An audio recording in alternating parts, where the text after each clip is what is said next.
Доброе утро, дорогая республика! Мы, как всегда, рады приветствовать всех, кто каждое утро встречает с нашей программой на телеканале Якутия-24 НВК Саха. Прекрасное утро, замечательное настроение. Ну и, кстати говоря, погода вот мне почему-то по душе. Многим она по душе, но, скорее всего, не автолюбителям, потому что утро после такой погоды приносит свои коррективы в подготовку транспорта к движению.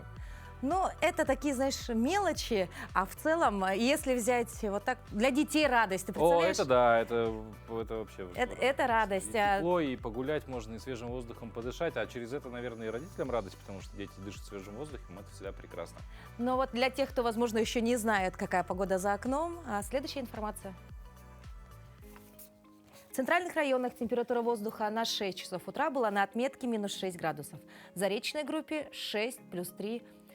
В Южных минус 8 плюс 2, в Вилюйской минус 9 плюс 2, в Нижнеленских 10, 3 со знаком минус, в Западных до 2 градусов мороза, в Колыме-Нигирской группе Улусов 22, 2 градуса ниже 0, в Янских 22, 4 градуса мороза. На северо-западе ожидается до минус 24. В Якутске температура воздуха на 6 часов утра была на отметке минус 4 градуса. Атмосферное давление 741 миллиметр ртутного столба. Ветер юго-западный до 1 метра в секунду. Сегодня днем облачно с прояснениями. Ветер юго-восточный от 2 до 7 метров в секунду. Температура воздуха ожидается до плюс 4 градусов.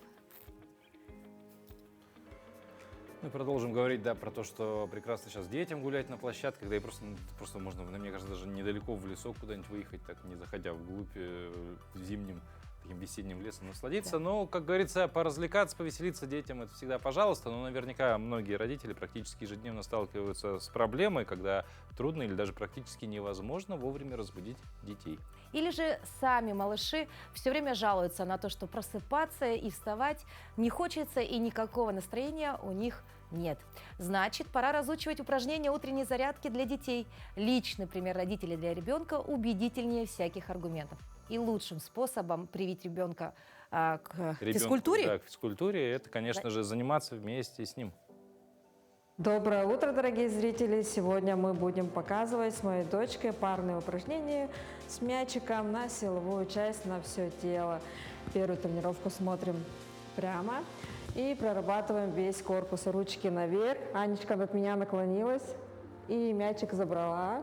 И в другую сторону. Хоп. И ко мне. Прорабатываются боковые мышцы. Дышим ровно. Вдох.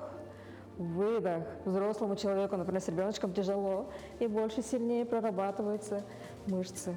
И пошли. Хоп. Хоп.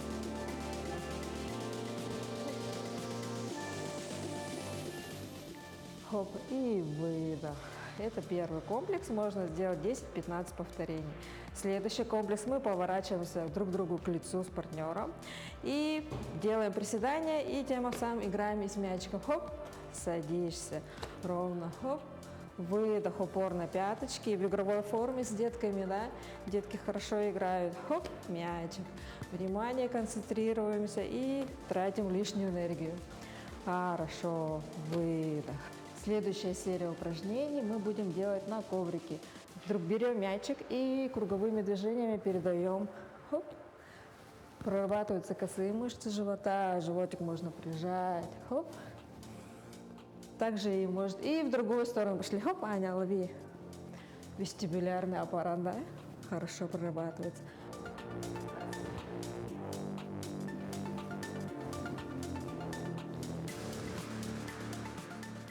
Выдох и вдох. Хорошо. Мячик давай положим сбоку.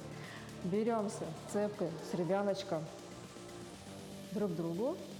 Аня, ножки прижала к полу, прямые. И ходим. Хоп, хоп, хоп. Тоже на ягодички и обратно. Хоп, хоп, хоп. Туда-обратно ходим с ребенком вместе. Хоп, хоп, хоп. И Аня к тебе.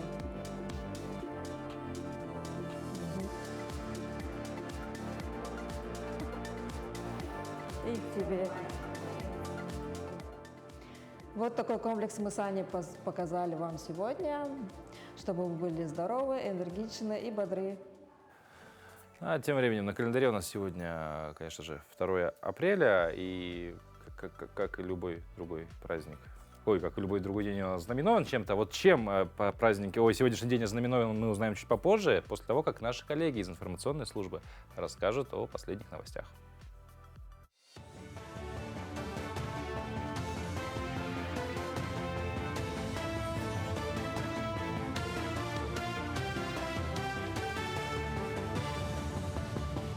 Доброе утро, Якутия. Последние новости к этому часу. Пенсии проиндексировали на 14,75%. Повышение затронуло более 29 тысяч якутян. Размер индексации социальных пенсий ежегодно утверждается правительством, исходя из темпа роста прожиточного минимума пенсионера за прошедший год. При этом размер пенсии увеличивается на районный коэффициент, который определяется по местности проживания. Неработающие пенсионеры, у которых размер соцпенсии ниже прожиточного минимума в регионе, получают специальную региональную доплату, которая также зависит от местности проживания. Индексация проходит проактивно, поэтому обращаться с заявлениями для получения выплат в новых размерах не нужно. В Якутске состоялась церемония возложения цветов к мемориальной доске видному государственному, общественному и научному деятелю Василию Филиппову. Почтили и выразили слова признательности сотрудники и коллеги из Академии наук Республики, а также его родные и близкие. Василий Филиппов внес большой вклад в развитие образования и науки республики, возглавив в 1994 году Академию наук. Кроме того, он являлся народным депутатом 2 и 3 созывов, а после председателем Палаты Республики Государственного собрания. Для увековечения памяти видного деятеля Якутии к 31 мая планируется установить перед Академией наук Республики отлитый из бронзы памятник. Он был глубоко одаренным человеком, высоко эрудированным, понимал все аспекты, нюансы развития нашей республики, понимал глубоко в экономике и иных сферах. Поэтому мы, те, кто с ним работал в свое время, помним, знаем, чтим, уважаем нашего Василия Васильевича. Более 4000 волонтеров Победы в Якутии примут участие в организации и проведении патриотических, памятных и культурно-массовых акций, посвященных 80-летию Победы в Великой Отечественной войне. В середине апреля в Якутске состоится Республиканский форум движения «Волонтеры Победы». Форум станет заключительным этапом обучения волонтерского корпуса 80-летия Победы. Ну а 24 апреля стартует всероссийская акция «Георгиевская лента». 25 апреля во всех регионах страны пройдет международная патриотическая акция «Диктант Победы». Накануне Дня Победы волонтеры примут участие в акциях «Поем двором» и «Всероссийский субботник» по приведению в порядок памятников и мемориалов воинской славы. В Якутске стартовало первенство Дальневосточного федерального округа по волейболу среди юношей и девушек 7-8 годов рождения. До 5 апреля 9 команд из Хабаровского и Приморского краев, Сахалинской и Магаданской областей, Бурятии и Якутии будут бороться за звание чемпиона. Юношеские сборные прошли интенсивную подготовку под руководством тренеров Айсена Жирготова и Саргаланы Оконечниковой. Соревнования пройдут по круговой системе. Победителем в каждом матче станет команда, первая одержавшая 3 победы, согласно правилам Всероссийской Федерации волейбола. Первенство несет в себе особый смысл, но является отборочным к финалу летней спартакиады молодежи. Летняя спартакиада молодежи очень важный турнир. Это мероприятие, которое проходит в России раз в 4 года, как и Олимпиада. И отобраться на финал самых лучших команд России по волейболу, можно будет здесь от Дальневосточного федерального округа именно здесь. В целях развития волейбола широко, масштабно на территории всего Дальневосточного федерального округа, а, например, не только там в Хабаровске, во Владивостоке, было принято решение проводить именно в Якутске. И мы продолжаем наш утренний эфир. И как хотелось бы, как всегда, отметить, что мы работаем в прямом эфире. И если вдруг у вас есть какие-то вопросы, может быть, идеи, замечательные новости, возможно, хотите поздравить кого-либо, отправляйте ваши сообщения на наш телеграм-канал. QR-код вы видите прямо сейчас. Ну а вообще, в целом, лучше подписаться на него, потому что там всегда какие-то интересные новости, забавные сюжеты. Ну и почему бы и нет? Это не займет много времени. Ну а в целом, напоминаем, Еще раз, что что сегодня? 2 апреля на календаре. Первое, слава богу, пережили. Да. Надеюсь, были прекрасные шутки у вас вчера в жизни. Или вы шутили, и над вами шутили, и все это было забавно, не злобно, так сказать, а исключительно радостно. Если это было так, то мы за вас рады. Ну, а сегодня уже новый день, и вот не поверите, в России практически каждый день отмечается какой-либо праздник, официальный или неофициальный, популярный или не очень, религиозный или нерелигиозный, народный, ненародный и так далее. Праздник, в общем, каждый день. Ну вот, Паша, как ты думаешь, сколько вообще праздников в году в России может быть? Плюс-минус. В России мы берем только. Ну, я просто на основе своего тезиса, что каждый день какой-то праздник, 360, около 360, пусть на каждый день выпадает. Правильно, более 300. А сколько же у нас праздничных дней в году? Праздничных? навскидку. Это имеется в виду каких вот праздников? Какие Календарных, ну то есть официальных праздничных дней, когда мы не официальных работаем. праздников. Да. То есть красные дни календаря. Да, примерно. А выходные учитываются? Нет, праздничные. Ну, тогда, по сути-то, их не так много. Красный день календаря всего раз 10-15 наберется. Ну, там, Новый год, даже если все 8 посчитаем, майские праздники, День защитника Отечества, Международный женский день, День России Ну вот я думаю... и День народного единства. Ну, там около 20 набирается. Ну, я думаю, у тебя будет время посчитать, потому что на очереди у нас постоянная рубрика «Даты и события». И давайте узнаем, чем же отмечен этот день в календаре.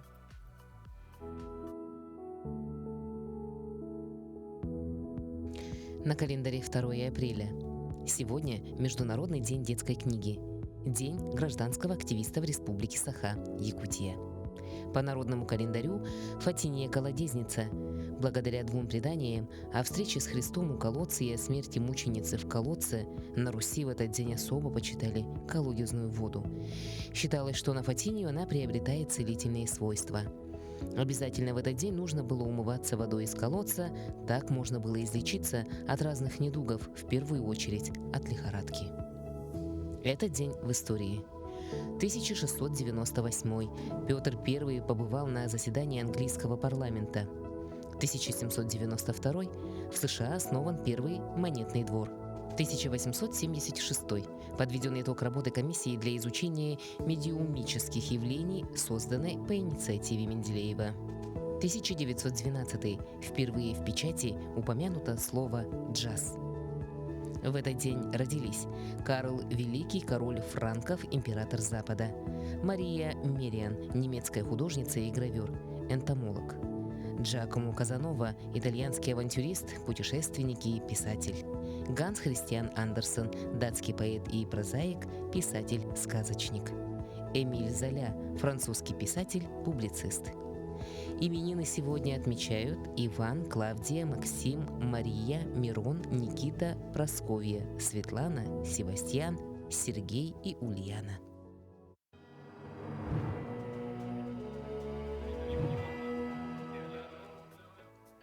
В этом году День Победы в столице Республики Саха приобретает особое значение. Страна отмечает 80-летие легендарного подвига советского народа. Якутск встретит великий праздник обновленными традициями. После долгого перерыва в небе над городом вновь прогремит праздничный салют, а от площади Орджоникидзе до площади Дружбы развернется грандиозный проспект Победы с десятками памятных локаций. Сегодня у нас в гостях начальник управления культуры и духовного развития окружной администрации города Якутска Сардана Брызгалова. И подробнее о праздничных предстоящих мероприятиях мы поговорим. Доброе утро. Доброе утро. Доброе утро. Расскажите, пожалуйста, как наша столица готовится к юбилейному 80-летию Победы и какие мероприятия планируется провести? Ну, к юбилейным мероприятиям город Якутск уже готовится с прошлого года. Очень много мероприятий собрано, упаковано, и сегодня мы уже имеем такую подробную программу, которая пройдет с 6 по 9 мая. И вот мы с коллегами посчитали количество мероприятий, у нас получилось 80. Мы специально к этой цифре не готовились.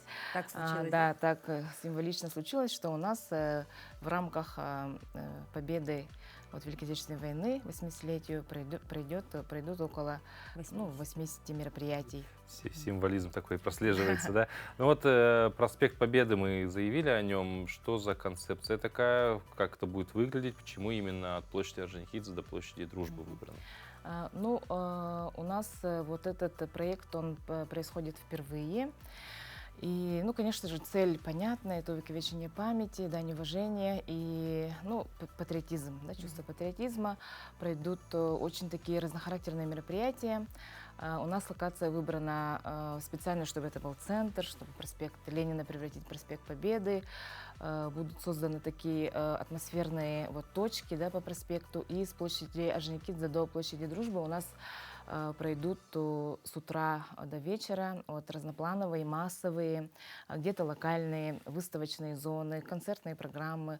В общем, очень такая вот яркая задумка у режиссерско-постановочной группы, и думаю, что мы это сделаем. То есть проспект Победы — это вот такое новшество, да, новинка в нашей программе, да. И вот почему выбран именно этот маршрут оттуда? Да. Ну, центр. Просто лишь потому, что это центр, да? Да, конечно, но мы все помним, что предыдущие года площадь проспекта Ленина, оно было задействовано в таких массовых мероприятиях. И так как это в этом году юбилейная дата, 80-летие Победы, мы все-таки решили как-то вот скомпоновать в центре города 8 мая, перед вот 9 мая, перед сакральным числом. И все вот такие особенные, да, массовые мероприятия провести вот в одной локации. То есть у нас проспект будет задействован полностью с утра до вечера.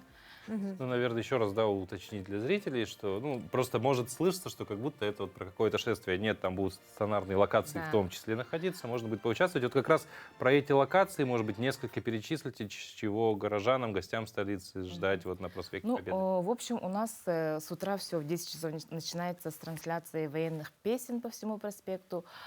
И песня тоже воевала, такое хорошее название придумано. И в 10 часов тоже параллельно начинается забег вот по проспекту. Забег тоже с участием вот горожан, кто хочет, может принять участие. Ну и далее по проспекту тоже вот у нас выбрано несколько локаций, начиная от площади Орджоникидзе, то есть перед Сахатеатром там развернется полевая кухня, тоже вот какие-то экспозиционные части будут происходить, выставочные.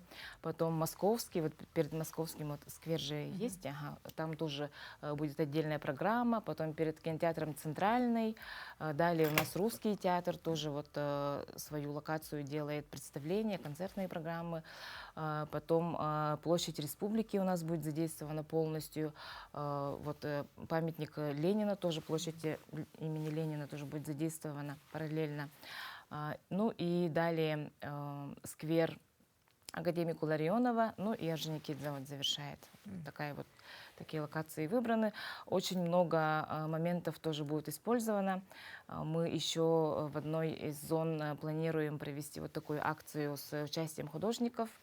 То есть выставлена вот экспозиционная часть, и будет возможность горожан прийти и принять участие в акции с художниками. То есть, блеснуть творчеством, да? Да, блеснуть творчеством. То есть, в принципе, можно вот так прийти и целый день находиться вот на проспекте Победы, да, это называется так, и, значит, провести с пользой время и какие-то навыки приобрести, и отдохнуть, и посмотреть, и узнать что-то новое. Да. Ну, и в целом, как будто бы звучит, что можно действительно весь день свой занять, то есть вот как в 10 начнется. Можно ходить туда-сюда, туда-сюда. Там в одну сторону, если везде останавливаться, как бы не просто посмотреть, а вот прям... Да, и там будут активности, можно будет принимать участие. У нас еще и школьники по своей инициативе. У нас в городе Якутске есть 9 школ, которые носят имена героев Великой Отечественной войны, и они пройдут шествием от Орджоникидзе до площади Дружбы. Детишки пойдут. Да, инициатива была очень как-то вот хорошо поддержана. Вторая школа это начала эту инициативу.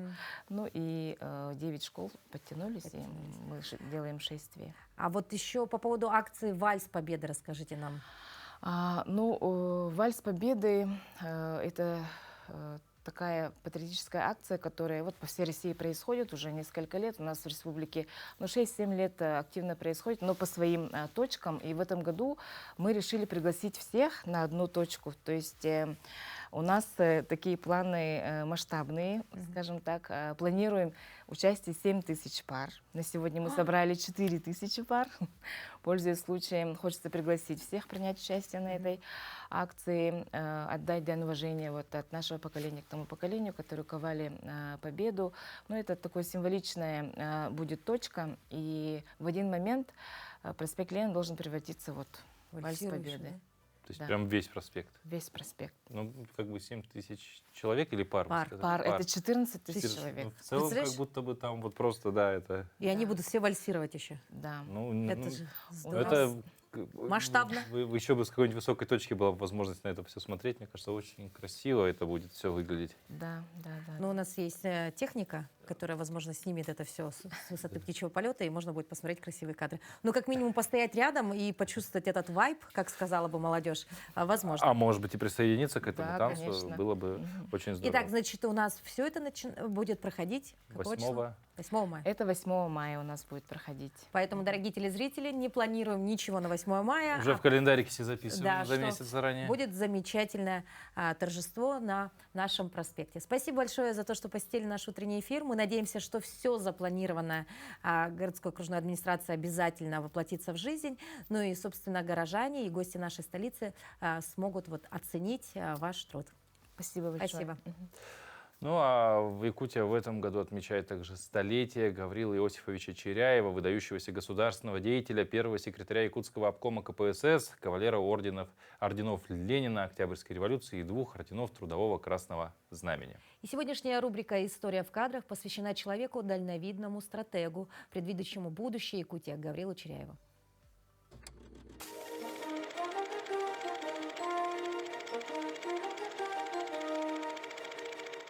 Здравствуйте, меня зовут Егор Пеньков. Я ведущий методист Национального центра аудиовизуального наследия народов Республики Саха-Якутия. В России 2025 год объявлен годом защитника Отечества в целях сохранения исторической памяти и вознаменования 80-летия Победы в Великой Отечественной войне. Еще одна знаменательная дата 2025 года в Республике Саха-Якутия является столетие со дня рождения видного советского политического и государственного деятеля, первого секретаря Якутского обкома КПСС, участника Великой Отечественной войны Гавриила Иосифовича Черяева. Родился Гавриил Иосифович 4 апреля 1925 года в селе Кеданда Чочунского наслега Вилюйского района Якутской АССР. Единственный участник Великой Отечественной войны из числа первых руководителей Якутии. Был призван в ряды Красной Армии в 1943 году в возрасте 18 лет. Служил в Монголии в первой автоматной роте Забайкальского военного округа. Когда началось наступление на японских милитаристов, Черяев участвовал в боевых действиях и дошел до Порт-Артура. Трудовую деятельность Черяев начал в 1942 году в Вилюйской средней школе учителем математики и военной подготовки. В 1950-е годы начинается партийная деятельность в жизни Гавриила Черяева. Он работал инструктором отдела школ Якутского областного комитета КПСС, вторым секретарем Верхневилюйского районного комитета КПСС, заведующим отделом науки и школ Якутского обкома. Один из самых важных периодов в жизни Гавриила Иосифовича выпадает на 1965 год. Его избрали первым секретарем Якутского обкома КПСС. На этой должности он и проработает всю жизнь во благо развития родной Якутии. На этих кадрах фрагменты из документального фильма «По Лене-реке» 1968 года. Московский центр научфильм запечатлел Гавриила Иосифовича Черяева с героем социалистического труда, начальником Ленского пароходства Павлом Никандровичем Ивановым. За период государственной деятельности Черяев осуществил ускоренную крупномасштабную индустриализацию экономики республики. В сжатые сроки был построен современный город Нерюнгри. Введена в действие железнодорожная линия Тында-Беркакит. Возведены поселки Айхал и Удачный. В 1967 году с началом эксплуатации Вилюйской ГЭС была решена задача устойчивого электроснабжения предприятий и алмазодобывающей промышленности и группы Вилюйских районов. Жизнь Гавриила Иосифовича Черяева – пример для молодого поколения. Сегодня в республике его именем названы улицы, общеобразовательные учреждения, устанавливаются памятники, создаются музеи, посвященные жизни и деятельности Гавриила Черяева. Это была рубрика «История в кадрах», история мужества славных сыновей своего народа.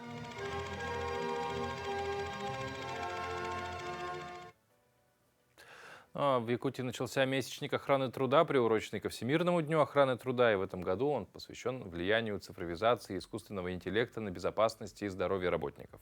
Какие новшества применяются и внедряются на производственных предприятиях республики, узнавала съемочная группа «Утро Якутии». За год в стране происходит порядка 5000 несчастных случаев на производстве. Чтобы их минимизировать, в современных предприятиях внедряются виртуальные тренажеры. Я могу перемещаться, могу подойти, посмотреть ко всему оборудованию. Не всегда на подстанции можно подойти, вот это все посмотреть близко, далеко. VR-очки и джойстики, инструктаж по охране труда для энергетиков и все как в реальной жизни. Плюс такого обучения – возможности многократного повторения, чтобы до автоматизма. При этом в жизни эти же действия займут больше времени, чем на виртуальном тренажере. Мы находимся в виртуальной среде, мы не зависим от погоды, мы в Якутии живем холодно, мы не зависим от оборудования, нам не надо искать оборудование. Допустим, вот ходить вживую по линиям, километры наматывать, это достаточно сложно, особенно в зимнее время. Еще один плюс современных тренажеров в нескучном формате, похожем на обычную компьютерную игру. Преимущество является то, что обучающийся более вовлеченно входит в образовательный процесс, ему это интересно, он более вникает, и на доступном языке ему объясняются те правила, которые, грубо говоря, в нормативке у нас сухо прописаны. Есть в центре и уменьшенные копии реальных объектов, где сотрудники также оттачивают свои профессиональные навыки.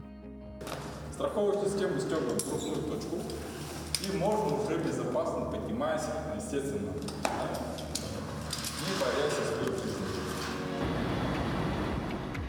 А это уже настоящее производство. В горнодобывающей компании соблюдение правил безопасности на первом месте.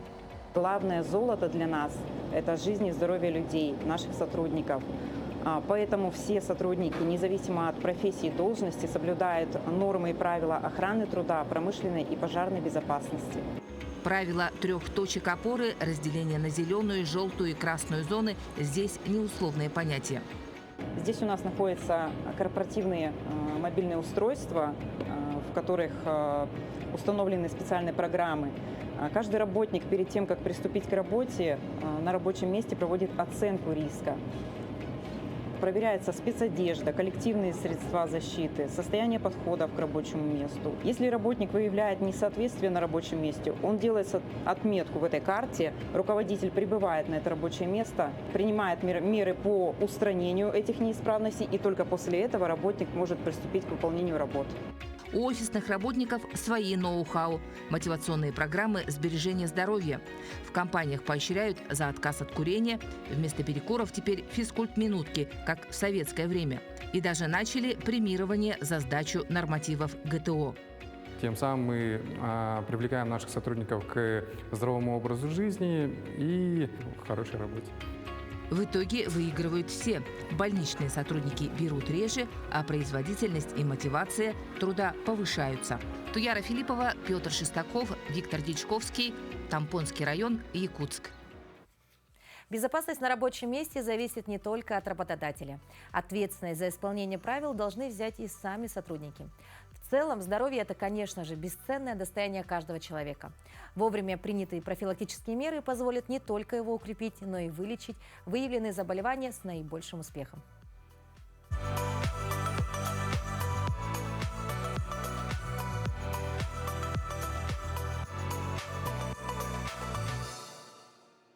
Доброе утро!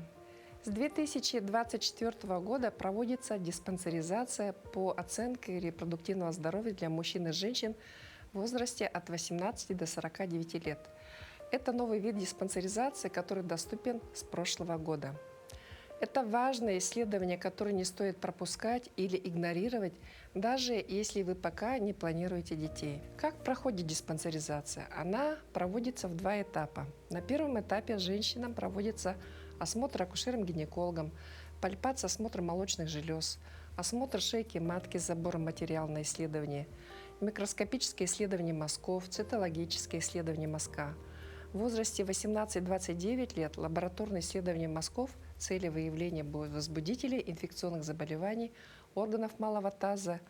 И на первом этапе мужчинам проводится осмотр врачом-урологом. На второй этап направляются в случае выявления показаний для дальнейшего обследования. На втором этапе диспансеризации проводятся следующие исследования.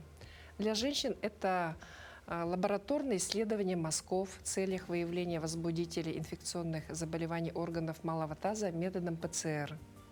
УЗИ органов малого таза в начале или середине менструального цикла.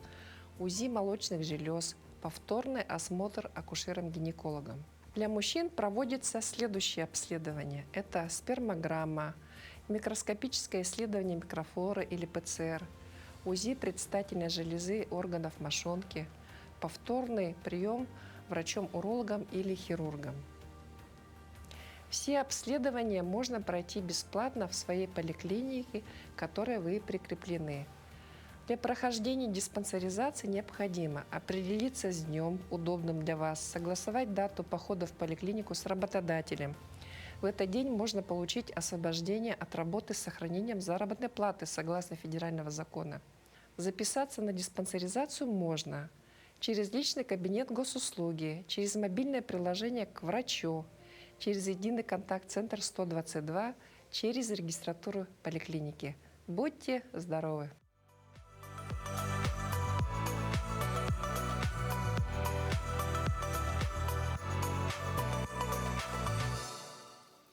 От тем серьезных перейдем к делам таким рутинным, в частности, к утреннему ритуалу, который касается многих из нас. Каждое утро можно заметить, как во дворах перед поездкой водители прогревают свои автомобили.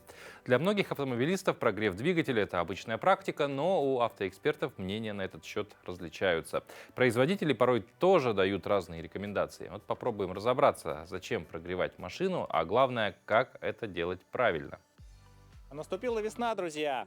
Каждую ночь, каждый день становится погода все теплее и теплее. Очень много автомобилистов уже пробудило от зимней спячки своих железных коней и ставят их у себя во дворе. Конечно, что может быть приятнее, чем утром поехать на работу или по делам в тепле, в комфорте на своем автомобиле. Но есть и неприятный момент. Каждое утро автомобиль нужно прогревать. Прогревать двигатель, прогревать салон, чтобы ехать дальше с комфортом. Вот об этих тонкостях мы сейчас вам и расскажем. Прогреть автомобиль позволяют два основных элемента. Это, конечно же, двигатель и водитель либо пассажир.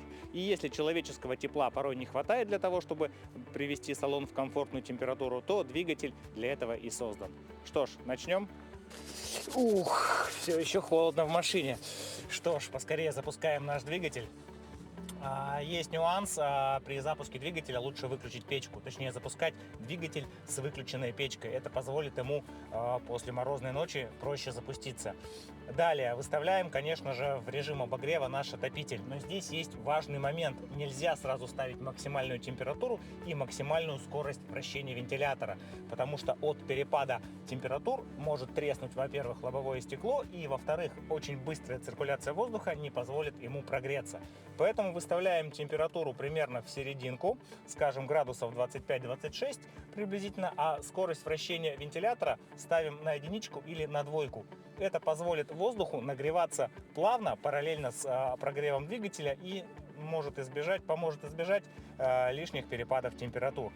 Далее еще один момент. В любой климатической системе есть кнопка рециркуляции. При прогреве лучше ее включить.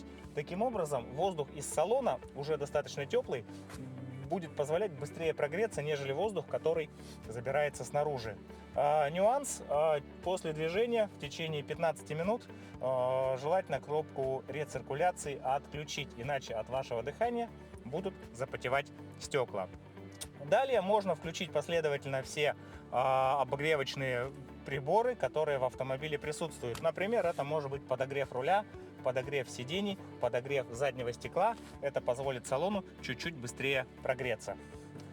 Если ваш автомобиль оснащен вариатором или автоматической коробкой передач, можно на стояночном тормозе и, удерживая педаль тормоза, перевести селектор в положение R – реверс или в положение D – драйв. Таким образом, прогрев двигателя пойдет немножечко быстрее. Это не принесет вреда, но такие манипуляции позволят сделать этот процесс быстрее. Мы ждем, пока двигатель приблизится к нормальным холостым оборотам, после чего можно начинать движение. Многие тесты показывают, что автомобиль быстрее прогревается при медленном перемещении, при медленном старте, нежели когда он просто стоит на месте на холостых оборотах. Что ж, начинаем движение. Движение начинаем очень медленно, со скоростью пешехода. Первые несколько метров, даже может быть пару километров, нужно проехать на небольшой скорости, плавно ускоряясь и плавно затормаживаясь. Если такой возможности нет и сразу после гаража, после двора у вас выезд на оживленную магистраль, то можно просто сделать кружочек по площадочке, кружочек вокруг дома по своему двору. Таким образом прогреваются практически все компоненты автомобиля, и дальнейшее движение будет комфортным и безопасным. В наших суровых зимних и весенних климатических условиях, тем не менее, не стоит прыгать в машину утром без верхней одежды. Рассчитывайте, что первые минуты в салоне будет холодно. И двигаясь в пуховике, в куртке, в какой-то теплой одежде, вам просто будет гораздо комфортнее и безопаснее для вашего организма.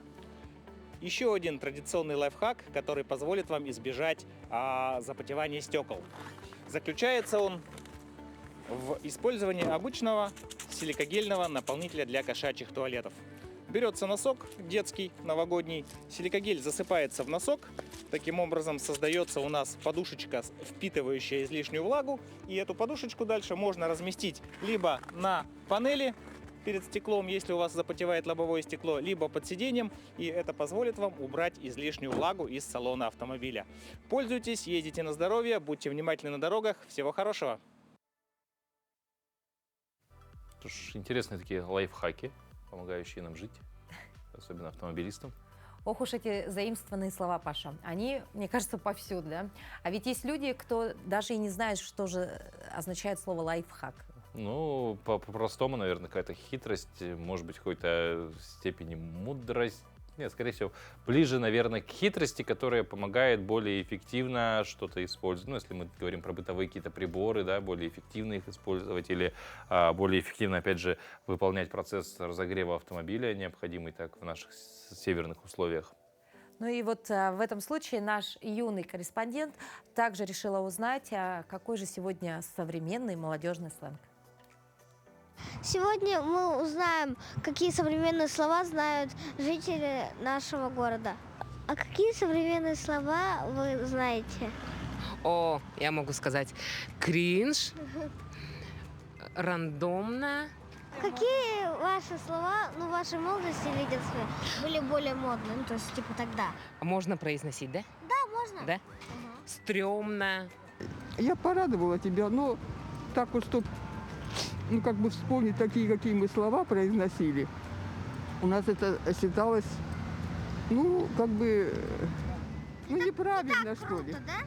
Конечно, мы такие... Зачем так говорить? Все равно же популярно ничего такого. Это просто собираешь к себе крутость, да?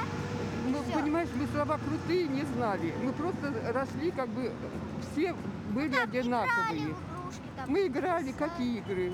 Резиночка, скакалочка, догонялки, прятки. Из моего детства. Такие слова, как прикол, капуста. Все. Сейчас я, к сожалению, не вспомню.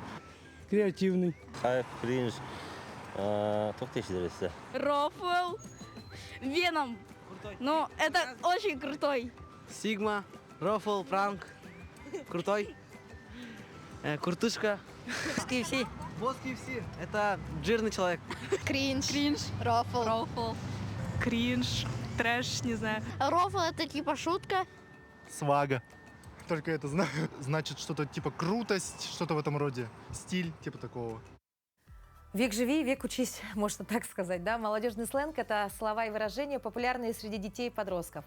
А разбираться в молодежном жаргоне полезно в любом возрасте. Это помогает понять, о чем говорят ваши дети, младшие братья, сестры или просто люди вокруг. Да, может, в скором времени некие экзамены будут на эту тему. Вот, например, почему там в тоже ЕГЭ, да, по русскому языку не... Топ-10 сленгов. Ну, какие-то вот, да, манипуляции, что означает слово, то или иное, в каком месте его можно применить и так далее, потому что я так понимаю, что сленг, сленг это вообще, в принципе, часть языка всегда будет, и одно и то же слово, два разных слова, означающие одно и то же, могут применяться просто в разных ситуациях. Ну, не знаю, будут ли экзамены по молодежному сленгу, но, может быть, это все и впереди. А почему бы и нет, да? Ну а сейчас оцените, как проходит вступительный экзамен в Китайскую академию искусств в городе Ханчжоу, в которой на 1500 свободных мест претендуют почти 100 тысяч желающих. Это место, где фраза «только не списывай точь-в-точь» теряет вообще всякий смысл, судя по всему, потому что мы видели первые кадры и просто вот, ну, маленький городок, судя по количеству людей. Ты только задумайся, на 1500 свободных мест претендуют 100 тысяч. Да. Ты посмотри, какой конкурс. Так еще же нужно что-то, как-то себя показать, как-то себя выделить из этой толпы. Посмотри. Ну вот надо постараться. Вот, конкуренция в чистом виде, а конкуренция — это развитие в первую очередь. Да. Поэтому, может быть, даже и хорошо, что такая большая конкуренция, но это все вот в негативе нарисовал человек, да, рядом в нормальной, скажем так, инверсии цветов. Но вообще, если так подумать, Китай — это вообще какая-то, знаешь, такая уникальная площадка для развития, для построения бизнеса, для учебы, вообще и для проживания тоже. А вот отличительных черт у них очень много. Ну, вообще, фраза «восточная мудрость», наверное, все-таки я ее люблю применять к Китаю, потому что, во-первых, одна из самых древних таких цивилизаций. И все-таки, наверное, их вот какая-то мудрость, их отношение к жизни, оно кроется в традициях, и в том числе в языке. А он, кстати, считается одним из самых сложных в изучении. Этот факт даже закреплен в книге рекордов Гиннесса. Главная сложность — это иероглифическая система, те самые иероглифы, которые изучить очень сложно. Нужно запомнить огромное количество символов. Для повседневного общения достаточно освоить около 1000-1500 иероглифов. Для чтения газет и книг вам понадобится чуть больше — 3000-4000. Да, еще одна сложность — тонны интонационных вот этих акцентов, с которыми произносится вот одно и то же, казалось бы, слово, но там интонация чуть меняется, означает совершенно другое. Там не слово. Там одна гласная может звучать по-разному из-за одного тона. Ну, я, в принципе, то же самое имел в виду. Тем не менее, да, это очень усложняет изучение. Ну, а якутский язык, мне кажется, проще будет все-таки. Проще. Давайте изучать его вместе. Добрый день. Ütö-kyninen. Ütö-kyninen. Сегодня мы выучим несколько слов и выражений на тему «природа». На якутском языке природа будет айылға. От слова «ай» – «твори», «созидай». Повтори, пожалуйста. Айылға. Ага, хорошо. Какая же у нас природа? Как ты думаешь, в Якутии? Красивая. Правильно. Красивая природа будет кере айылға. Повторяем. Кере айылға. Отлично. Идем дальше.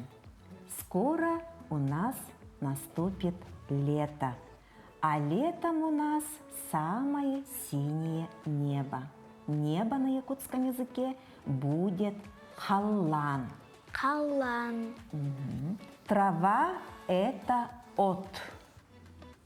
От. От. Угу. Дерево – это мас. Мас. Для обозначения цветка якуты используют чаще заимствованное слово «сибяки». Сибяки. Угу. Но есть исконно якутское слово «чачик». Чечик. Угу. Много цветов – это эльбех сибяки. Эльбех сибяки. Угу. Зеленая трава будет кюр-от. Кюр-от.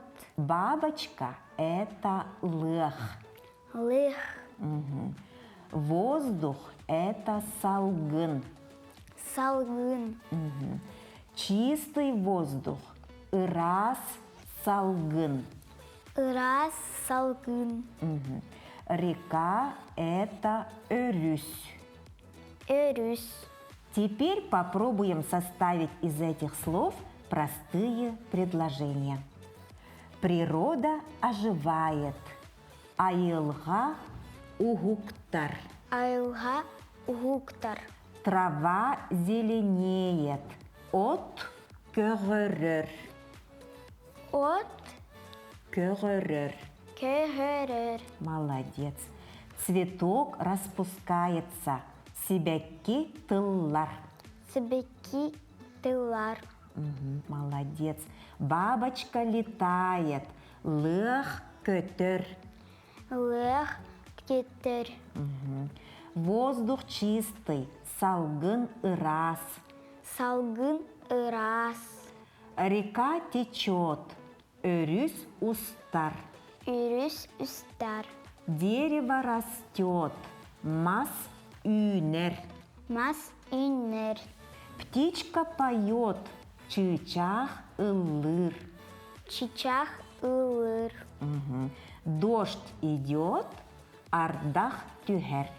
Ардах тюер. Тюхер. Тюхер. Отлично, молодец. Аня очень хорошо справляется, схватывает на лету. Мы выучили несколько слов и выражений на тему природа. Теперь можно и помечтать об отдыхе на природе. Керсехадери. Керсехадери.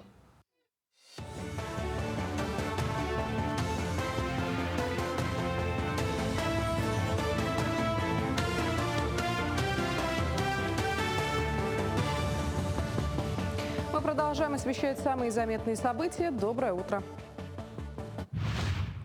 В правительстве напомнили о сервисе проверки сим-карт. Он заработает на портале госуслуг. Как рассказали в Минцифры, в личном кабинете гражданин сможет увидеть все номера, которые на него оформлены. Если оператор поддерживает новую функцию, то лишние или подозрительные сим-карты можно будет заблокировать за пару кликов. В прошлом году власти приняли закон о лимите симок на человека. Теперь россияне могут оформить не более 20 сим-карт, а иностранцы не более 10. Если лимит превышен, нужно отказаться от лишних номеров. Россиянам до 1 ноября, иностранцам до 1 июля.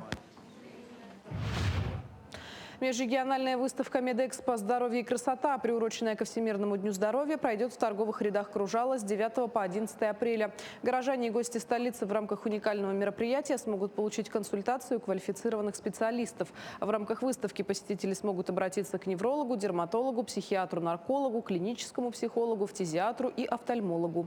Кроме того, организаторы предлагают экспресс-тестирование на ВИЧ, гепатиты Б и С, сифилис и туберкулез. Для участия в мероприятии необходимо иметь при себе паспорт, полис и СНИЛС.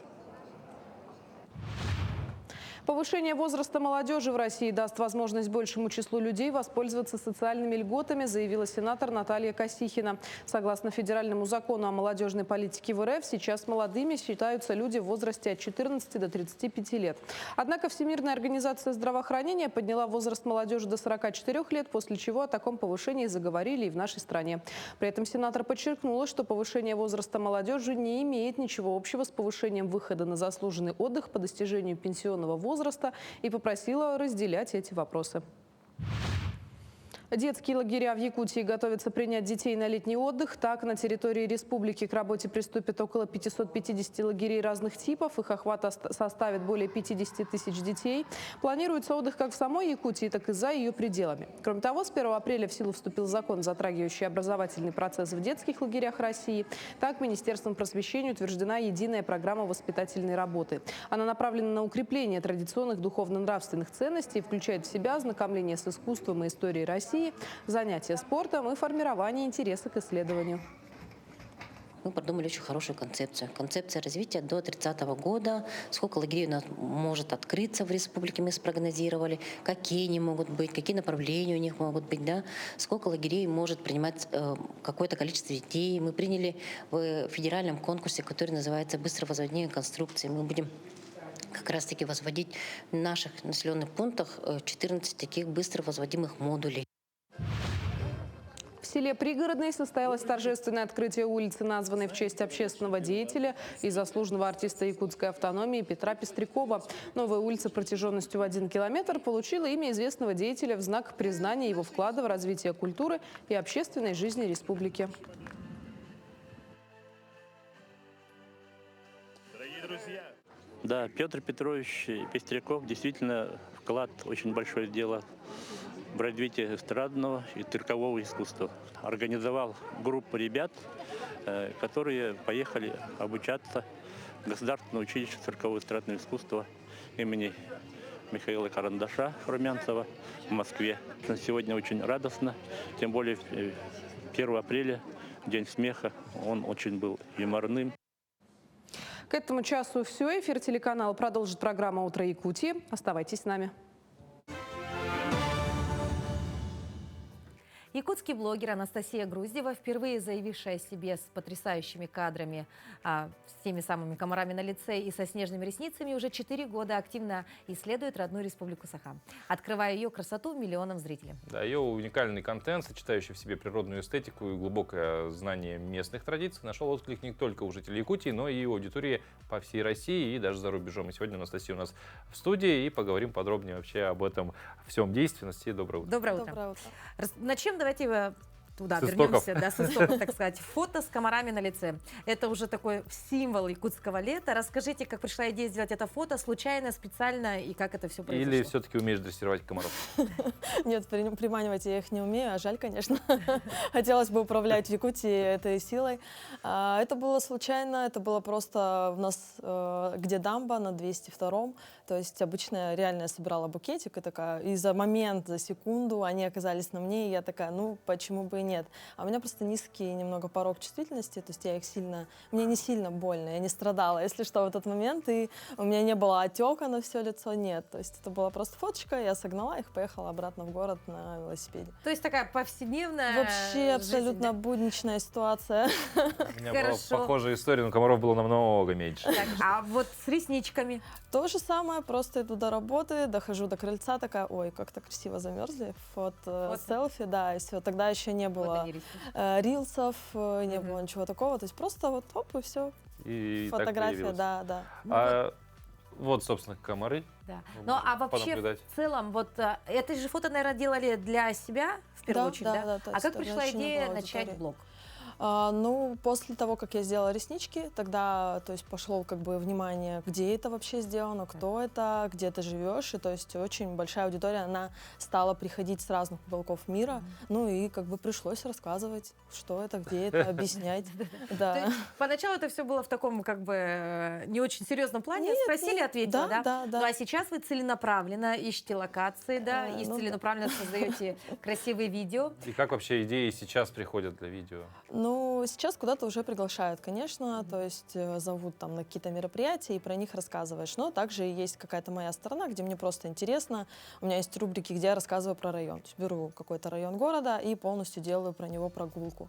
И то есть, ну вот, все равно интерес ходит чаще всего от меня, но также куда-то и приглашают сделать обзорчики. Ну, обзоры выходят порой за рамки Якутска самого, и в районах Якутии бывало. Вот, кстати, сколько районов в Якутии посетила? Какой, может быть, больше всех запомнился? Вот последний раз, по-моему, считала, было 11, но это счет не совсем честный, потому что какие-то районы мы просто проезжали мимо, да, и то есть мы там не останавливались, глубоко местность не изучали.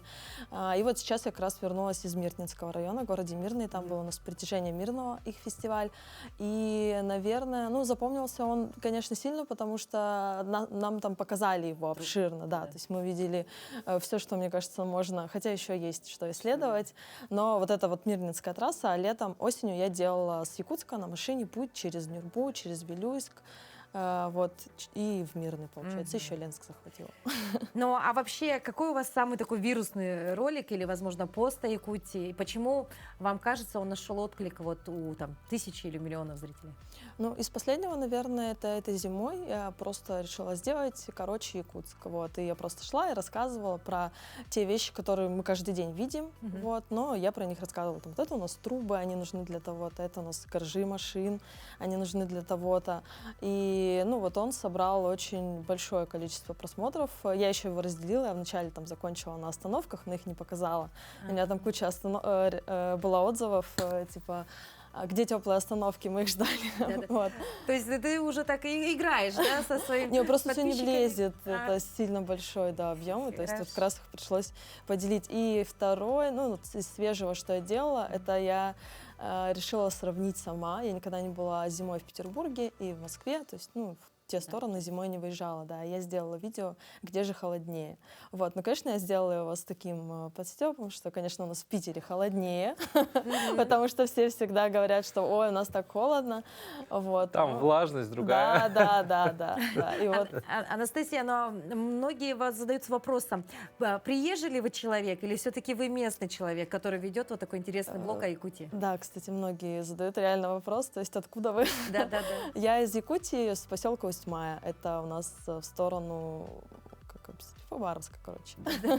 Все Вот. понятно. То есть Усть-Майская Да, девочка да, рассказывает о да. Якутии, поэтому вся достоверная информация, она не Ну, придумана и не ну. вычитана из средств массовой А в информации. Якутске уже порядка, наверное, 12-13 лет живу. Хорошо. Вот, ну, поэтому это не взгляд со стороны, это Да-да-да. взгляд изнутри. Да, На да. самом деле очень классный контент. Почему? Потому что много подписчиков за пределов Мгм. Якутии и разрушают стереотипы, которые до сих пор, кстати, имеют место быть.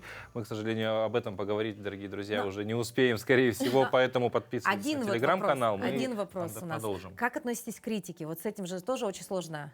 Коротко. К критике отношусь нормально, она имеет место быть, просто нужно на нее сильно не реагировать. То есть делать то, что ты делаешь, и быть уверенным, что ну, то, что ты сказал, для тебя важно. И всё. А есть какая-то мечта снять что-то еще, рассказать о чем-то в Якутии? Поехать в Тикси. Тикси. Вот, отвези Отлично. меня в Тикси. Ну что, дорогие телезрители, мы ждем блог Анастасии Груздевой про поездку в Тикси. Ну а на этом наш эфир, к сожалению, подходит к концу. Увидимся уже завтра в 7:00 на телеканале Якутия 24.